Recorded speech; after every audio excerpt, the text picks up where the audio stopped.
എല്ലാവർക്കും നമസ്കാരം.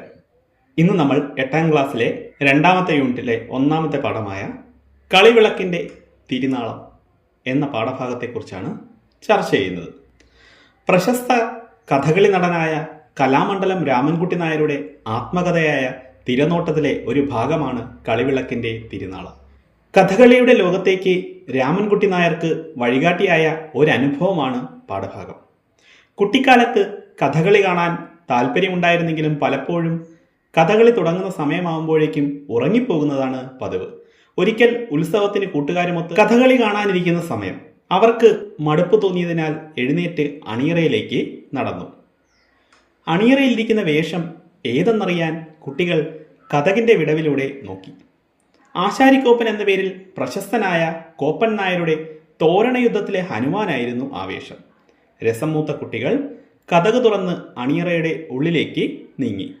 എന്നാൽ പെട്ടെന്ന് ആശാൻ എഴുന്നേറ്റ് അരങ്ങിലേക്ക് പോകുന്നതിന് തയ്യാറെടുക്കുന്നതിൻ്റെ ഭാഗമായി ശരീരമാകെ ഇളക്കി തറയിൽ 4 ചവിട്ട് ചവിട്ടി. ഇത് കണ്ട് കുട്ടികൾ ഭയം ഓടുവാൻ തുടങ്ങി. എന്നാൽ അണിയറയുടെ പിൻവാതിൽ ഭാഗത്ത് ഒരു കുഴിയുണ്ടായിരുന്നു. ഭയം ഓടിയ കുട്ടികൾ ആ കുഴിയിൽ ചെന്ന് വീണു. അവരവിടെ നിന്നും എഴുന്നേറ്റ് ഓടാൻ ശ്രമിച്ചു. പക്ഷേ ആശാരിക്കോപ്പൻ അവരുടെ പിന്നാലെ പോയില്ല. അദ്ദേഹം അരങ്ങ് ലക്ഷ്യമാക്കി നടന്നു. ഇത്രയും ആയപ്പോഴേക്കും കുട്ടികളുടെ ഉറക്കച്ചടവെല്ലാം പോയി. അവർ ഹനുമാനും രാക്ഷസന്മാരും തമ്മിലുള്ള യുദ്ധം കാണാൻ തയ്യാറായി വേദിക്ക് മുന്നിലെത്തി. അരങ്ങിൽ തോരണ യുദ്ധത്തിൽ ഹനുമാനായി കോപ്പൻ നായർ ആടിത്തിമിർത്തു.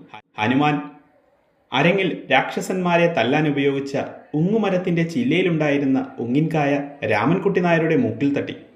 അതിൽ അദ്ദേഹത്തിന് നല്ല വേദന അനുഭവപ്പെട്ടു. അപ്പോഴേക്കും നേരം പുലരാൻ തുടങ്ങിയിരുന്നു. ഈ സംഭവം അദ്ദേഹത്തിൻ്റെ ജീവിതത്തിൽ കഥകളിയോടുള്ള ഇഷ്ടം വർദ്ധിപ്പിച്ചു. പിന്നീട് കഥകളിയിലേക്ക് തിരിയാൻ പ്രേരിപ്പിക്കുകയും ചെയ്തു. ഇതാണ് കളിവിളക്കിൻ്റെ തിരുനാളം എന്ന പാഠഭാഗത്തിൻ്റെ സംഗ്രഹം. നന്ദി, നമസ്കാരം.